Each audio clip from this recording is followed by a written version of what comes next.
기생충으로 아카데미 4관왕에 오른 봉준호 감독. 그런 봉준호 감독이 MCU의 차기작 감독을 맡는다면 어떨까요? 일단 이전의 인터뷰를 통해 봉준호 감독 본인은 슈퍼히어로물을 만들지 않을 거라 생각을 밝힌 바 있지만, 저는 모든 상황들을 볼 때 봉준호 감독이 앞으로 충분히 슈퍼히어로 영화의 감독을 하게 될 수 있다고 예상하는데요. 제가 그렇게 생각하는 이유들은 다음과 같습니다. 먼저 봉준호 감독이 슈퍼히어로물에 대해 어떻게 생각하는지 지난 인터뷰 내용을 살펴볼까요? 봉준호 감독은 지난해 11월 버라이어티와의 인터뷰를 통해 현실에서나 영화에서나 나는 몸에 꽉 끼는 옷을 입은 사람들을 못 견딘다.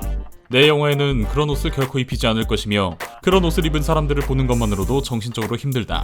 눈들 곳을 모르겠고 질식할 것 같다. 라며 본인의 입장을 밝혔습니다. 이 인터뷰 내용만 보면 봉준호 감독은 정말 슈퍼히어로물에 대해 회의적인 입장인 걸로 보입니다. 또한 아카데미 시상식의 수상소감 발표 때도 밝힌 것처럼 봉준호 감독은 마틴 스콜세지 감독에 대한 큰 존경을 가지고 있는데요. 그런 마틴 스콜세지 감독 역시 슈퍼히어로물은 영화라고 할 수 없고 그저 테마파크에 불과하다는 식으로 평가한 바 있죠. 자, 그런데 먼저 본 봉준호 감독의 인터뷰 기사 날짜와 마틴 스콜세지 감독의 인터뷰 날짜를 보면 봉준호 감독의 인터뷰는 마틴 스콜세지 감독의 슈퍼히어로물은 영화가 아니라 테마파크에 불과하다는 인터뷰가 큰 논란이 되었던 바로 그 직후임을 알 수 있습니다. 이를 생각해본다면 봉준호 감독도 사람인데 그의 이 슈퍼히어로물은 별로라는 인터뷰에는 당연히 어느 정도 저울질이 있었을 수밖에 없겠죠. 이미 이 인터뷰를 한 시기에는 기생충의 아카데미 시상식 노미네이트가 유력시 된 상황이었습니다. 수상소감에도 밝혔듯이 봉준호 감독은 마틴 스콜세지 감독의 영화들을 보면서 공부하고 감독의 꿈을 키웠습니다. 아카데미에 가게 되면 스콜세지 감독을 직접 만나 그와 친밀한 관계를 맺고 성덕이 되는 것이 가장 큰 목표 중 하나였을 겁니다. 그렇게 꿈에 그리던 스콜세지 감독과의 첫 만남을 코앞에 두고 굳이 스콜세지의 입장에 정면으로 반대되는 의견을 내선 안 되는 것이었죠. 이 점을 생각하고 이때 봉준호 감독의 인터뷰를 잘 보면 약간 다르게 보이기도 합니다. 먼저 슈퍼히어로물 감독에 대해 어떻게 생각하냐는 질문에 봉준호 감독이 슈퍼히어로물 감독을 하기 싫다고 말한 이유가 그저 꽉 붙는 옷 때문입니다. 다른 이유가 아니라 그냥 꽉 붙는 옷이 싫다는 이유예요. 사실 슈퍼히어로들의 복장이 유치한 것은 사실입니다. 그래서 실사화하는 과정에서 가장 먼저 하는 작업이 원작의 유치한 복장들을 최대한 유치하게 보이지 않게 재구성하는 작업들이죠. 그래서 현재 슈퍼맨, 스파이더맨, 그리고 스파이 복장을 한 블랙 위도우 정도만 제외하면 꽉 붙는 쫄쫄이 타이즈를 입은 슈퍼히어로 영화는 없죠. 네, 그렇습니다. 다른 이유도 아니고 굳이 꽉 붙는 쫄쫄이를 이유로 삼은 건 스콜세지 감독과의 앞으로의 관계를 생각해서 둘러댄 하나의 핑계에 불과하죠. 그래서 이것이 봉준호 감독의 핑계라고 생각한다면 이날 인터뷰의 다른 답변 내용들이 새롭게 받아들여집니다. 스콜세지를 존경한다. 그의 영화를 공부하며 자랐다. 무슨 맥락에서 그런 말을 했는지 완전히 이해하고 존중한다. 하지만 영화 하나하나만 놓고 봤을 때 가디언즈 오브 갤럭시나 로건, 윈터 솔저를 즐겁게 봤다. 이 영화들에는 영화적 순간이 존재한다. 내게 슈퍼히어로 영화 감독을 제안할 사람은 없을 것이다. 헐렁한 옷을 입는 슈퍼히어로가 있다면 생각해보겠다. 이 내용들을 앞서 말한 스콜세지와의 관계를 망치고 싶어하지 않는 봉준호 감독이 한 대답이라고 생각한다면 봉준호 감독은 밀당을 하는 걸로도 보여집니다. 스콜세지를 존경하고 그의 뜻을 존중한다. 그런데 나는 가오갤, 로건, 윈터솔저를 재밌게 봤고 이건 분명 영화적 순간이 있는 영화다운 영화다라고 말하고 있죠. 스콜세지의 기분을 상하게 하지 않으면서도 슈퍼히어로물을 상당히 대우해주는 멘트입니다. 그리고 본 감독에게 슈퍼히어로물을 제안하는 사람은 없을 것이다. 헐렁한 옷을 입은 슈퍼히어로라면 생각해보겠다라고 한 것 역시 잘 생각해본다면 자신에게 슈퍼히어로 영화 감독 제안이 들어온다면 그리고 감독인 내 재량으로 의상을 꽉 끼는 것이 아닌 걸로 할 수 있다면 할 수도 있다는 식의 어느 정도 오픈된 마인드인 것을 확인할 수 있죠. 봉준호 감독의 작품들을 보면 가장 큰 특징이 그 특유의 치밀함인데 이것은 감독 스스로의 실제 성향에 기인한 것일 테죠. 그렇게 치밀한 봉준호 감독이라면 분명히 이 인터뷰 답변 역시 치밀한 계산하에 한 것으로 미루어 짐작해 보일 수 있습니다. 양단의 선택에서 누구의 기분도 상하지 않게 하고 여지를 남기는 것이죠. 자, 여기까지가 봉준호 감독의 입장이었고요. 마블의 입장도 보지 않을 수 없겠죠. 자, 이번 아카데미에서 봉준호 감독은 4개 부문을 휩쓸었지만 마블은 엔드게임에 전 세계적인 흥행 스코어를 올렸음에도 불구하고 단 한 부문의 상도 받지 못하는 굴욕을 맛봤습니다. 루소 형제가 엔드게임을 통해 로버트 다우니 주니어가 아카데미 나무주연상을 받아야 한다고 한 발언과 공식적인 MCU 오스카 수상 캠페인까지 벌인 덕에 이는 더한 굴욕이 되었는데요. 마블은 어떻게든 이 굴욕과 아쉬움을 만회하려 할 테고 저는 이것을 마블이 이번 아카데미 4개 부문을 석권한 봉준호 감독을 영입하는 것으로 위안 삼을 것이라 예상합니다.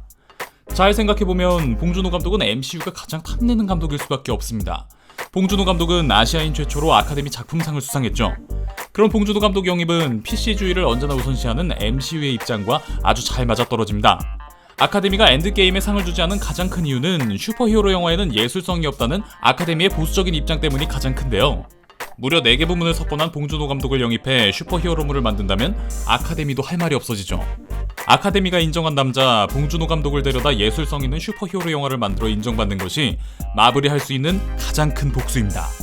이 점을 생각하고 본다면 지금 마블 관련자들의 행보가 다 맞아떨어집니다.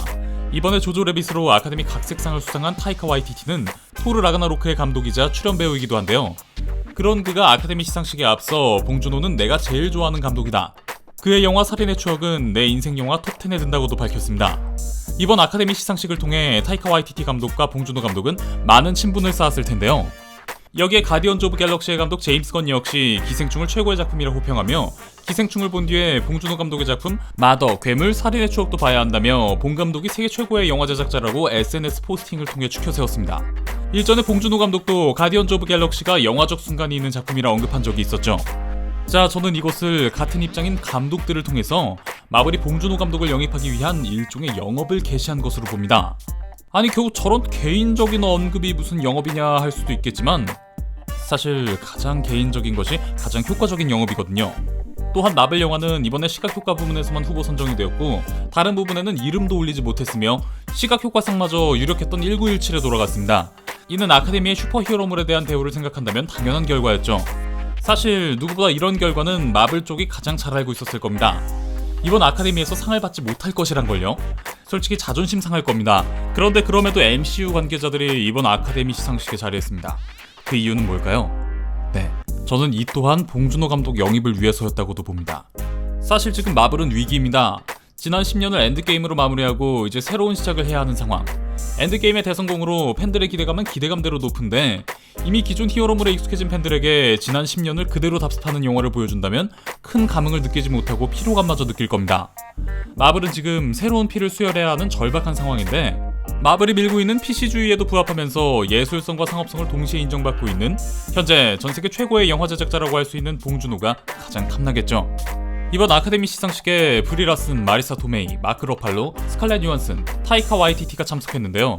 로버트 다우니 주니어와 크리스 에반스는 아카데미에서 엔드게임이 상을 타지 못할 것을 알고 불참한 것으로 보이고 스칼렛 요한슨과 타이카 와이티티는 후보에도 올랐고 실제로 상을 탔으니 제외하고 생각해볼까요?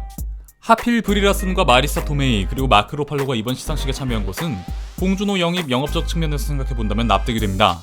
이 세 배우의 공통점은 바로 아카데미상과 인연이 깊은 계속 MCU에 출연하고 있는 배우라는 점입니다.